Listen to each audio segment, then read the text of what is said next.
everyone, my name is Valerie. If you're new to my channel, I've been homeschooling for 15 years. My oldest graduated in 2017, then I have a senior this year, a ninth grader, a seventh grader, and my youngest is in fourth grade. In my previous video, I talked about various visual aids that Abeka uses in their K5 and first grade phonics and math programs. And I talked about the ones that are essential to the program, the ones you can make or buy elsewhere, and then some things that you really don't even have to get unless you absolutely want to. Today's video kind of goes along with that one in regards to phonics. Like I mentioned previously, I've used Abeka to teach all of my children to read, to write, to count, and so I've been through the program at least 5 times, and they review K5 first grade and second grade is phonics, phonics, and more phonics, and so I feel like I've taught the program 10 years really, when you add up all the time I've been using it. And one of the greatest tips I ever got was the year that I was a really busy mom and we got the Abeka DVD program for my oldest child when she was in second grade. Mrs. Chappell was her teacher and we loved her and still love her. And she was reviewing the phonics lessons with the children, and I would try to watch as many of the classes as I could and supervise my daughter, of course.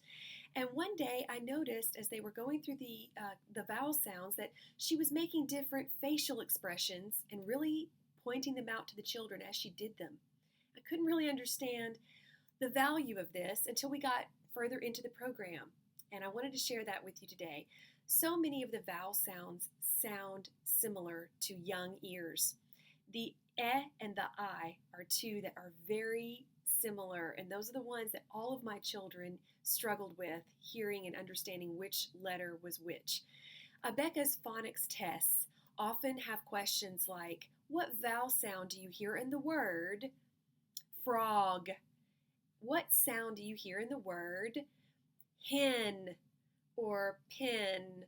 Well, some of those could be I or E. Pen could be E, pen, or pin. Notice the facial expressions. That is exactly the thing that would tip the students off to which sound, was what kind of facial expression the teacher was making. So I wanted to teach you the facial expressions because maybe you're not doing the DVD program. Maybe you're like I was doing. I taught my oldest daughter K5 in first grade on my own. I followed the Abeka lesson plans, but this information wasn't included in those lesson plans, unfortunately. It may be now, but it wasn't then. So in case it isn't, I wanted to pass it on to you. So first of all, the first letter they teach is I. And of course, my cards are old. The new materials show an inchworm for this letter, but I still have the Indian card. So I says I as an Indian, and she would make a point to crinkle her nose and point to her nose and say, look at me. Indian. I says I as an Indian, and she would only crinkle her nose when she was making the I sound. And then the E. E says as an elephant, and she made a point to say, look at me, I'm smiling, elephant. And she'd smile, and she'd even kind of pull her chin down, elephant. And she'd really make a point of those facial expressions. For umbrella, you can't see me, but she would push her stomach with one finger, kind of poke her stomach, umbrella, like you're kind of pushing out like, So she would kind of point to her stomach with a finger. U says, as in umbrella. So that was the motion for that one. Then A says as in apple, and she would make a point like she's eating an apple. Apple. A says as in apple, and she would always reach up like she was taking a bite out of the apple. O says as in ostrich, and she would make a point that her mouth was like an O, like the O shape. Ostrich, ostrich, O. And these are the facial expressions that she would teach for each of the sounds. And as she would say the words, she would make these corresponding facial expressions. So, hat. What vowel do you hear in the word hat? What vowel do you hear in the word pin? What vowel do you hear in the word pin? What vowel do you hear in the word hen? Watch me, I'm smiling. Hen. And all of the little ones would know to write little e. They saw her crinkle her nose. They knew to write little I. If she was taking a bite out of the apple, of course, they knew it was little a. And so this is how they sailed through those phonics tests. Now, obviously, you don't continue doing these motions through the entire program. This is in the very beginning when students are learning to distinguish how a sound is made with their mouth and how it sounds to the ear, and then obviously what it's like on the printed page, which of course is reading.